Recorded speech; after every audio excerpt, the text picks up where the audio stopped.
I used to love hiking alone. Something about being deep in the wilderness, away from the chaos of everyday life, always felt refreshing. It was just me, the trees, and the silence. No distractions, no people, no noise, aside from the occasional rustling of leaves or the distant call of an animal. That changed last summer. I had taken time off work and decided to go on a solo camping trip in a national forest, about 4 hours from my home. It wasn't an official campsite, just a remote area I had visited a couple of times before. The kind of place where you wouldn't see another person for miles. Perfect. Or at least I thought so. I parked my car at the edge of the trailhead, strapped on my backpack, and started my hike.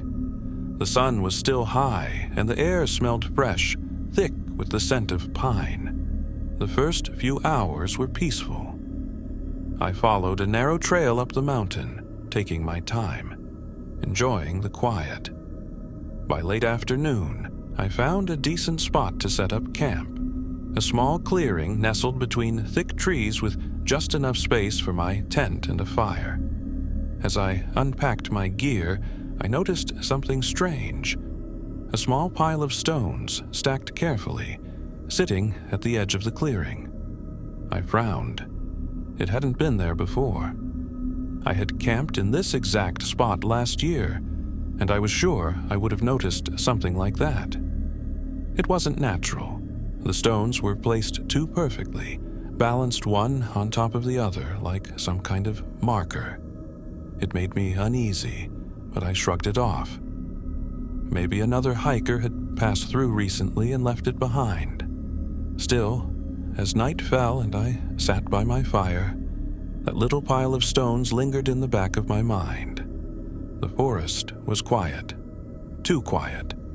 Normally, I would hear insects, the occasional rustling of small animals moving through the underbrush, maybe even an owl. But that night, the silence was heavy, oppressive, like something was listening. I told myself I was just being paranoid, that my mind was playing tricks on me. But then, just as I was about to turn in for the night, I heard it. It wasn't an animal. The steps were too heavy, too measured. I froze, my breath caught in my throat. The sound came from beyond the trees, just out of reach of my fire's glow. I squinted into the darkness, trying to make out a shape. Nothing. Just the dense forest stretching endlessly into the night. I waited. 5 minutes.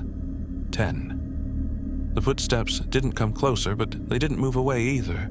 Just standing there, watching. A deep, primal fear settled into my gut. I was miles from the nearest town, deep in the forest, completely alone. If someone was out there, they weren't lost. They weren't hiking. They were here for me. I slowly reached for my knife, gripping it tight in my hand. My fire flickered, casting long shadows across the trees, but I still couldn't see anything. Then, just as suddenly as they started, the footsteps stopped. I sat there, heart pounding, every nerve in my body screaming at me to run. But I didn't. I just stayed by the fire, waiting, listening. Nothing. Finally, after what felt like an eternity, I forced myself to go into my tent. I zipped it up tight and kept my knife close. I barely slept that night, every little sound setting me on edge. By morning, it was as if nothing had happened. The forest was alive again, birds chirping, the distant rustle of wildlife moving through the underbrush. Had I imagined it? I packed up quickly, eager to get out of there. But just as I was about to leave the clearing, I noticed something that sent a cold chill through my body. Another pile of stones. This one was different.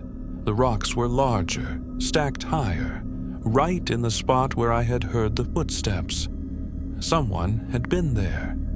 Someone had been watching me. I didn't waste any more time. I hiked back to my car as fast as I could, constantly looking over my shoulder, half expecting to see someone trailing behind me. I never did. But as I reached my car and threw my gear inside, I noticed something else. A single stone sitting on the hood. It hadn't been there when I arrived. I didn't think.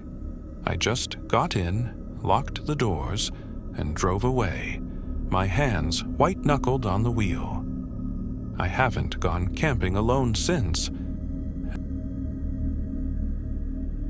I never believed in ghosts or the supernatural. Horror stories were just that, stories. But after what happened to me last fall, I don't think I'll ever be able to sit alone in the dark again without feeling like something, somewhere, is watching. It started when I decided to take a solo trip to a secluded cabin deep in the Appalachian Mountains. My job had been draining, and I needed a break from the constant emails and phone calls.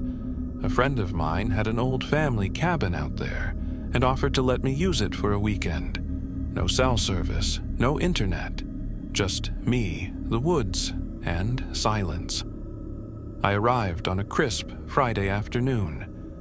The drive took me through winding forest roads, the trees arching over like a tunnel. By the time I pulled up to the cabin, the sun was already dipping below the hills.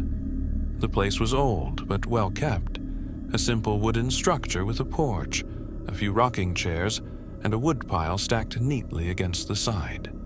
It sat in a clearing, surrounded by thick pine trees that stretched endlessly in every direction. I should have noticed how quiet it was. That first night, everything seemed normal.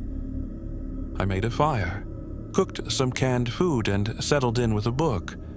The only sounds were the crackling logs and the occasional rustling of the trees outside. Around midnight, I turned in for the night. I don't know what woke me up. Maybe a noise, maybe a feeling. But I remember lying there in the darkness, completely still, listening. There it was. A faint rustling outside, like something was moving through the trees. Probably just a deer, I told myself. The woods were full of them. Then, a new sound. Footsteps.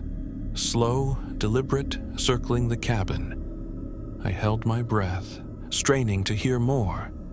The steps stopped just outside my window. I didn't dare move. The only thing between me and whatever was out there was a thin curtain swaying slightly in the breeze. And then, a whisper.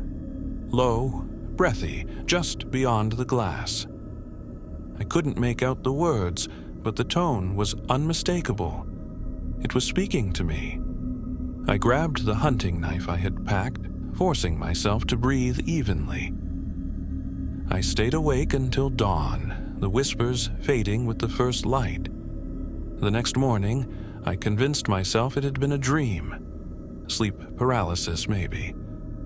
But when I stepped outside to gather firewood, I noticed something that made my stomach drop. Near the window, where I had heard the whispering, there were marks on the wooden wall. Deep, jagged scratches, almost like tally marks, etched into the wood. I ran my fingers over them. They were fresh. I tried to shake it off. Maybe animals? But the marks were too deliberate, too human-like. I told myself I was being paranoid. I spent the day hiking, trying to enjoy the solitude. By the time I got back, the sun was setting again. And that's when I found the footprints. Leading up to the porch, imprinted in the dirt, were barefoot prints. Large. Too large to be mine. And they led only one way, toward the cabin. There were no prints leading away. That night, I locked the doors and windows, shoving a chair under the handle for good measure. I kept the knife beside me. At around 2 a.m., I woke up again. This time, I knew exactly what had disturbed me. Someone was knocking. Not pounding, not banging, just soft, rhythmic knocks, like they knew I was awake. I didn't move. The knocking continued, steady, patient, Then the voice came again. "Let me in." It was barely audible, almost like the wind carrying words. A shiver crawled up my spine. I stayed there for what felt like hours, gripping the knife, staring at the door. Eventually, the knocking stopped. The whispering faded. And then the sound of footsteps retreating into the trees. Morning couldn't come fast enough. As soon as there was light, I packed my things. I was leaving, but when I stepped onto the porch, I saw something that froze me in place. In the dirt, the footprints were back, but this time they were leading away from the cabin, straight into the woods. I should have left right then, but my curiosity, maybe stupidity, got the better of me. I wanted to see where they led. I followed the trail, my heartbeat hammering in my ears. The prints wound through the trees deeper into the forest. After about 100 yards, they just stopped. No more footprints, no broken branches, no disturbed leaves, just nothing. Like whoever or whatever had been standing outside my cabin had simply vanished. I turned to go back, and that's when I saw it. High up in the trees, maybe 20 feet off the ground, something was carved into the bark. The same tally marks I had seen outside my window, and beneath them, a single word: soon. I ran. I don't remember getting back to the cabin, throwing my bags into the car, or speeding down the dirt road. I just remember the feeling, like I was being watched. I didn't stop driving until I was miles away, back in civilization. I never told my friend what happened. I never told anyone, really. But sometimes, late at night, when I close my eyes, I still hear the whisper, right outside my window.